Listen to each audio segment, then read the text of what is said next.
పల్లె పక్కన ఉన్న చిన్న గ్రామంలో రాజు అనే రైతు ఉండేవాడు. ఉదయం సూర్యుడు తలెత్తకముందే లేచి తన ఎద్దులను తీసుకుని పొలానికి వెళ్ళేవాడు.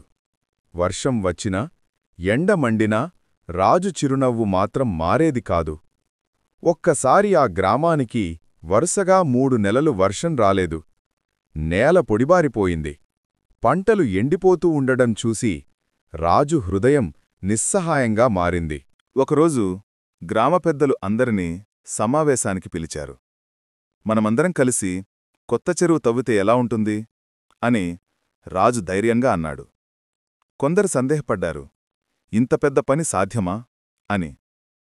కాని రాజు తన నమ్మకాన్ని వదల్లేదు. రెమ్మరతో కొడవళ్లతో గ్రామస్థులంతా కలిసి పని ప్రారంభించారు.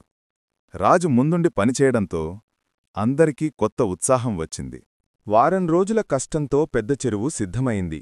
ఆశ్చర్యం ఏమిటంటే ఆ రాత్రే భారీ వర్షం పడింది. చెరువు నిండిపోయింది. కొత్త నీటితో పంటలు మళ్లీ పచ్చగా మెరిశాయి. గ్రామం ఆనందంతో నిండిపోయింది.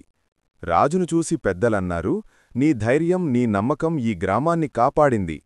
రాజు నవ్వుతూ చెప్పాడు, రైతు కష్టపడితే నేల ఎప్పుడూ మోసం చెయ్యదు. అలా రాజు గ్రామానికి రైతు మాత్రమే కాదు, ఒక ఆశగా నిలిచిపోయాడు.